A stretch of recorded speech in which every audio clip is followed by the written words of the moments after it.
Hello guys! Kumusta?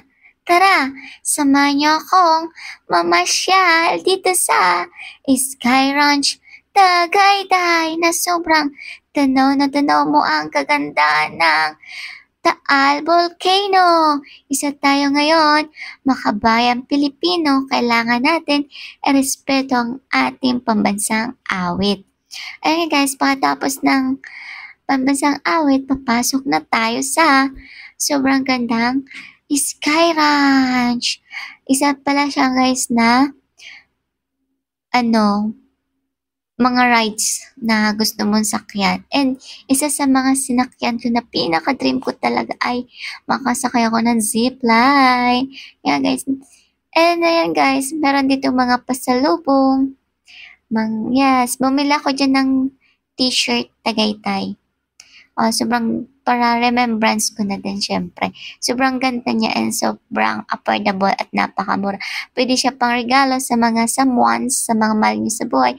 Ayun na guys, ang pinakamagandang dilag na makikita niyo sa inyong harapan.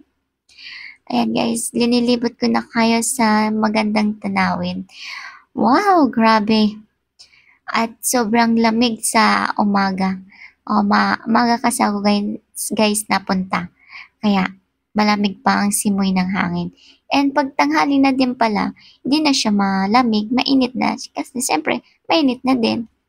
At ayun nga, naglalakad-lakad na ako. Nakakapagod maglakad-lakad guys. Parang gusto kong lumipad. Ayan guys, puro lang siya bundok. At makita mo yung lawa. At yung taal, nakita mo yon. Sobrang ganda, diba guys? Kung hindi ka pa nakakapunta, try mo din puntahan yung Tagaytay. Para naman makapunta ka, ma-experience mo yung Tagaytay. And sobrang lawak pala ng Tagaytay na yan. Ang una ko palang napuntahan yung Sky Ranch. Sa susunod, mapuntahan pa natin yung ibang part ng Tagaytay para mas damang-daman natin yung Tagaytay talaga. Guys, madami ng tao dyan. Sa umaga, madami ng tao. And paghapon, sobra palang dami kasi syempre gabi, hindi na siya masyadong mainit. Sobrang lamig talaga at sobrang ganda ng tanawin.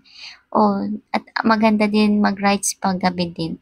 Diba? Kasi makita mo yung mga lights. Diba guys?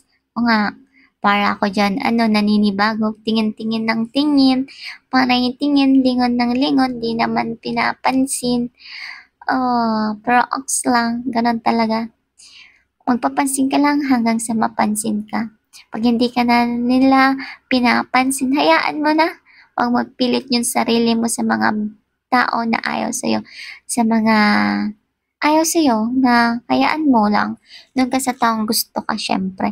Kung anong binibigyan nilang energy sa'yo, ganun din yung ibigay mo energy para equal lang kayo. No, wala lang sama ng loob. Ganun lang. Ganda guys. Ay, gusto ko pa sana makapunta dyan. Saan makapunta pa ako sa susunod. Guys, abangan nyo ang susunod na vlog natin guys. At ayan nga guys. Sobrang saya. Nakangiti lang no. Ang ganda dyan. At sana sa susunod masakyan na natin yung mga rides dyan para ma-experience natin na parang mawala yung kaluluwa natin. Ayan guys, yung ganyan. Ay nako, talagang mawawala yung kaluluwa mo dyan. Ikaw guys, dami ka na bang rides na nasakyan? Ano ba yon na rides na nasakyan mo? I-comment mo dyan. Comment below guys para mabasa natin. At yung experience mo, ano ba yung experience mo nung sumakay ka? Ako grabe, sobrang kaba kasi natingin ako sa baba. Dapat daw, hindi ka natingin sa baba. Nakatingin ka lang sa taas. At ayun, bawal tayo doon pumasok. Pinabawal tayo ni Kuya Guard. Ayan guys. Wow, ang taal. Nag-uusok na guys. So, ang ganda talaga ni Taal. No? Pero pag siya na saktan, grabe din yung ibigay niyang sakit. Thank you for watching. Bye-bye.